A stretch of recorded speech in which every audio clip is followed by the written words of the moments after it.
নমস্কার বন্ধুরা, welcome back to my channel পিউস kitchen. তো আজকে আমি আবার চলে এসেছি তোমাদের সামনে একটা রাইসের রেসিপি নিয়ে। আজ আমি বানাবো খুব চটজলদি ওয়েতে কার্ড রাইস। তো তোমরা দেখতে থাকো। আমি প্রথমে এই রাইসটাকে করে নিয়ে একটু পাখার হাওয়াতে একটু ঠান্ডা করে নিয়েছি। কার্ড রাইস বানাতে আমাদের রাইস তো লাগছেই, তারপরে লাগছে টক দই, আর লাগছে শুকনো লঙ্কা, মেথি, গোটা মেথি ফোড়ন, আর বিউলির ডাল একটু, আর হচ্ছে কাঁচা লঙ্কা কুচিয়ে নিয়েছি, আর কালো সর্ষে, আর লাগছে কারি পাতা, যেটা আমি ভালোভাবে জলে ধুয়ে একটা বাটিতে রেখেছি।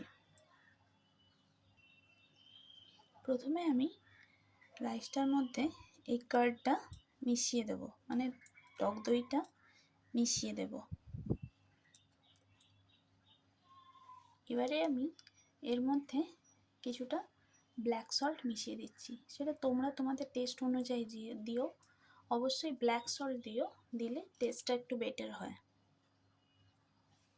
আর দিচ্ছি খুবই সামান্য একটুখানি চিনি, খুবই সামান্য দিলাম।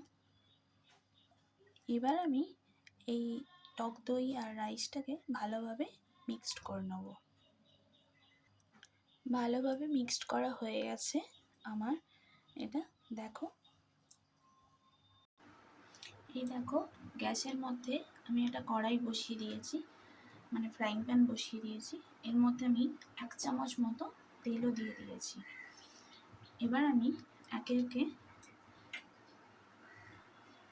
এই শুকনো লঙ্কাটা দিয়ে দিচ্ছি প্রথমে।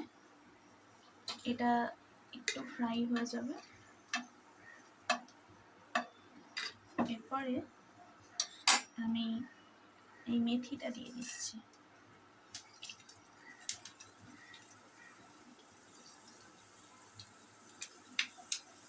মেথিটার যখন একটা সুন্দর ফ্লেভার বেরিয়ে আসবে, তখন আমি কালো সর্ষে ফোড়নটা দিয়ে দিচ্ছি।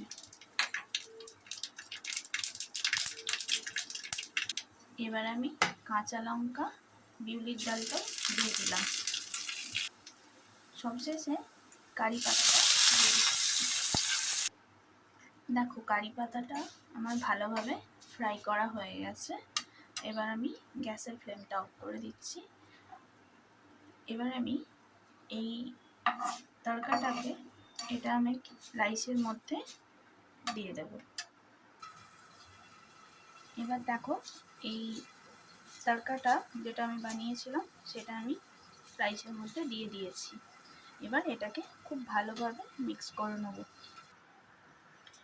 ভালোভাবে মিক্স করে নিয়েছি, রেডি হয়ে গেল আমাদের কার্ড রাইস। আমি এর উপর দিয়ে একটু কাঁচা কারি পাতা দিয়ে গার্নিশিংও করে দিয়েছি। তোমরা একবার বানিয়ে খেও, আশা করছি ভালো লাগবে তোমাদের। যদি ভালো লাগে তাহলে লাইক, শেয়ার, সাবস্ক্রাইব একটু করো। আজকের মতো টাটা।